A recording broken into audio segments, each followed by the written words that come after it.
E aí, já pensou em ganhar muito dinheiro com um canal de corte igual esse daqui que você tá assistindo? No primeiro link da descrição temos um aulão para você que quer começar um canal de cortes e faturar muito aqui na internet. Também teremos planilhas que irão te ajudar na hora de organizar a produção do seu canal. Tá esperando o quê? A informação e a tecnologia mostrou uma realidade do Afeganistão que ninguém nunca soube. Mas Reni, eu vou completar mais uma coisa também. Talvez alguns erros também das ditas nações que protegiam o mundo, que iriam levar a melhoria ao mundo, de usar de artifício para dominar a região do petróleo, guerras que foram feitas por outros interesses. Ninguém tá negando Não, isso, então, mas isso eu acho que ajuda sabe também, qual é né? o problema desse argumento? Não ajuda também? Ajuda talvez a essa sensação de querer relativizar as coisas. Exato. Mas o fato é que você ver um erro do seu lado ou você cometer um erro não faz você jogar fora princípios de diretrizes de norte, de crescimento e evolução. O que eu quero dizer com isso? Você vai lá e vê que todo mundo ao seu redor é malandro, tá roubando, furando a fila, se dando bem, e você tá de otário. Aí o que você vai fazer? Você joga no lixo a sua moral, as suas regras, o seu caráter e sai fazendo a mesma coisa? Assim, duvido que alguém consiga defender isso. Você pode até falar, não, mas isso acontece. Ok, acontece. Mas se fosse pra fazer o certo, o que você faria? Sim. Você não faria aquilo. É que parece que a gente deu uma carta branca, tipo, alguém tem que fazer alguma coisa. A galera vai lá e faz o jeito errado e fala, tá vendo? Não era pra ter feito, entendeu? Meio que foi tudo que bem, aconteceu. mas é que assim, tipo, se a gente jogar fora porque alguém tá errando... exatamente. E errando em grau, porque tem uma diferença, né? Primeiro tem uma diferença de intenção. Você não querer errar e você acabar errando. Eu tô falando particularmente da Guerra do Kuwait, todo aquele conflito que se deu, que no final me parecia que era mais uma coisa pelo petróleo do que... E depois que os Estados Unidos saiu de lá, voltou, ficou pior. O Kuwait ou o Afeganistão? Não, o Kuwait, o Afeganistão. Mas quando teve aquela intervenção de derrubar o Kuwait foi invadido pelo Saddam Hussein. Exatamente. Mas aquele conflito todo que a partir daquilo...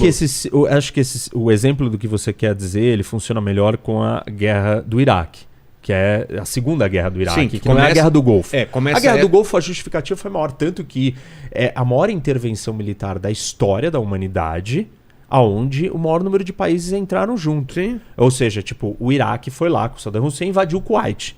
Simplesmente o mundo inteiro, todos os países votaram a favor e falaram, vamos criar uma grande coalizão, segurança coletiva. Havia um problema, todo mundo meio que concordou. E o que saiu disso? A gente ficou melhor ou pior do que era antes dessa invasão? A gente precisava lidar com o problema. E aí agora, assim, eu posso te apresentar outras complexidades, só que eu acho que eu só queria terminar, fechar essa caixinha aqui, porque cada caixa que a gente abrir, a gente vai... Vamos lá. O Saddam Hussein saiu do Iraque, ele saiu do Kuwait. Saiu do Iraque. Saiu do Kuwait. O Iraque saiu do Kuwait depois da intervenção. Sim. Mas a questão é como ficou depois que os Estados Unidos deixaram... a gente pode falar isso depois. Exatamente. Não, vamos lá. Então a gente tem dois caminhos aqui. Ou a gente aceita direitos universais, direitos humanos universais, e a gente quer respeitá-los, a gente acha que isso é nobre, isso vai levar a humanidade para frente. Ou a gente acha que não. Que o que vale é o relativismo cultural, cada um tem a sua cultura, cada um tem as suas regras, cada um faz o que quiser. E aí, beleza, se você acha isso, então escravidão não é um problema para você. Massacres e direitos das mulheres, de minorias, de homossexuais não é um problema para você. Quem acha isso tem que estar ciente de que, vai ter gente que vai ter maluquice na cabeça, vai defender ideias cretinas e vai executar essas ideias. Por um bem maior, né? Não, por um chamado nem bem seja, maior. porque pra ele cabeça fala... dele. Né? Sim, pra cabeça dele. Não é nem por um bem, é simplesmente pela ideia seguinte. Essa é a minha cultura. Essa é a minha cultura. É inaceitável que... mulheres mostrem o rosto. O cabelo. Isso, ela tá se expondo pro outro, ela tá ofendendo a nossa honra da família. Então não pode. Então, assim, não tem saída. E não fui eu que inventei isso. Essa é uma realidade do mundo. A gente fez um programa aqui só com duas meninas, duas mulheres que fugiram de lá. E mesmo elas falando dos absurdos, teve gente ainda... falando que elas estão erradas, entendeu? Que elas estão erradas porque elas não poderiam, elas teriam que seguir as regras culturais. Exatamente. Tudo bem, mas aí é igual. Mas eu não consigo entender. Aí assim, aí quem tá defendendo isso, tá defendendo o ódio aos homossexuais, as mulheres, defendendo escravidão, defendendo qualquer aberração que qualquer um, porque você não tem parâmetro e norte nenhum de certo ou errado. O que você tem? A vontade de cada um, a cultura de cada um. Mas qual é o nível cultural? Ah, não, é de uma nação. Ah, não, o que é nação? Não tinha nação. Ah, então é da tribo. Ah, o que é a tribo? É a família. Quem manda na família? É aquele pai. Então é a vontade daquele cara. Entendeu? Olha como isso é perigoso. E aí, então, beleza. Como que a gente lidou com grandes desses problemas no mundo? Alguns deles muito graves, como a escravidão. Um grupo de pessoas, vários grupos de pessoas ao redor do mundo inteiro viraram e falaram assim: isso daí tá errado. Errado. E nós vamos intervir. Nós vamos lá lutar contra isso. E nós vamos derrotar, libertar, vencer essas ideias. Na Guerra Civil Americana. Uma parte da história da Guerra Civil Americana, da grande motivação da guerra é isso. Então, assim, as pessoas se mobilizaram para lutar por esses tipos de crenças, de valores, de direitos.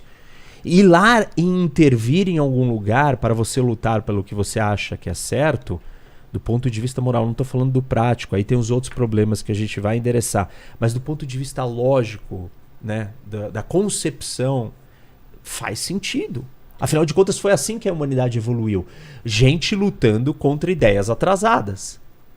Mas o que está acontecendo no Irã, por exemplo, é uma coisa interna, de dentro para fora, não é? Isso. Porque quando você tem uma coisa de fora para dentro, gera um problema absurdo, né? Como que você resolve isso no Oriente Médio? É praticamente impossível, né? Sem ter uma intervenção de fora e sem ter uma guerra santa. Então, eu não estou dizendo que uma intervenção funciona. Nós estamos debatendo eu tô pensando, o conceito, mas assim, o que poderia ser feito, o que a gente deve fazer? A gente deve só olhar o que está acontecendo lá e ficar quieto, ficar sentado e falar assim: coitado deles ou coitado delas. E tudo bem. O que as Nações Unidas, por exemplo, falam sobre isso? Sobre o quê? Exatamente sobre o Irã? Sobre... O Irã assim, o Irã, tanto o Irã quanto o que acontece no Líbano, o que acontece na Líbia, o que acontece no Afeganistão, que é mais grave ainda do que acontece no Irã, porque ainda mais existe muito menos regra e controle do que acontece no Afeganistão. Países... Existe uma decisão de um país, ou no caso dos Estados Unidos, que foi quem invadiu o Afeganistão por causa da Talibã, ficou 20 anos lá e depois saiu. E aí é uma decisão dos Estados Unidos de o que eles chamam de state building. Não? Eles ficam para fazer state building, que é você realmente construir um país aos moldes ocidentais, porém respeitando a cultura local, o governo local, ou as diferentes facções que existem lá.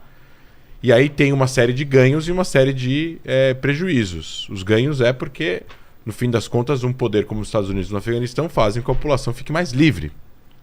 Ao mesmo tempo, os Estados Unidos estão do outro lado do mundo, gastando dinheiro de gente que paga imposto nos Estados Unidos para gastar dinheiro para ter soldado e arma e uma série de coisas dentro de um país soberano que não é o teu. Morre gente. Sim. E eventualmente você sair do Afeganistão, aconteceu o que aconteceu. Agora, os Estados Unidos não está mais no Afeganistão. Então muitas pessoas falam, chega da ocupação americana no Afeganistão. Olha o que aconteceu com o Afeganistão. É a vontade do povo? Será que o Talibã controla o Afeganistão? Não. Mas aí a gente vai entrar nas características do Afeganistão, que como o Reni fala... Mas eu acho que essa é a parte da sua resposta. Porque a sua pergunta foi, né? Então o que a gente faz? O que a gente faz, exatamente. Tem um problema... A gente tem dois caminhos. Ou a gente fica sentado assistindo e fala, não podemos fazer nada porque o que está acontecendo lá dentro é deles. Ou a gente tem que fazer alguma coisa. E aí nós podemos discutir o que, como e quem vai fazer o quê. E esse é o ponto. Ele colocou aqui, os Estados Unidos não vai querer ir lá. Ou foi, mas não quer ir mais, porque a ONU não tem poder para ir lá. A ONU não tem poder para... A ONU, as pessoas falam a ONU como se fosse uma entidade única, uniforme. Você está olhando no Conselho de Segurança? Sim, não é a ONU, né? É as Nações Unidas. As nações, são várias 193 países. Quando você fala a ONU, você está falando o que os 193 países querem. E eles não têm autoridade, autonomia. A ONU não tem autoridade, autonomia, poder para interferir na soberania de um país. Ela pode, no máximo, recomendar alguma coisa. Isso, mas aí quem é que vai ter que executar? Os outros países. E os países não querem fazer isso, porque eles não querem que quando chegue na vez deles, eles venham aqui no Brasil falar que nós temos problema nas nossas prisões. Na Amazônia. Qualquer coisa do gênero. Então todos os países viram e falam assim, ninguém mete o dedo no país do outro. Entendi. Só que, se a gente fizer isso, e a gente está assistindo um crime, quando você assiste um crime e não faz nada, você é o quê? Você é conivente. Então se você estiver assistindo um crime acontecer e você fala assim, eu não vou fazer nada, você está sendo conivente. Não, mas eu não posso fazer por tudo que acontece no mundo. Não pode.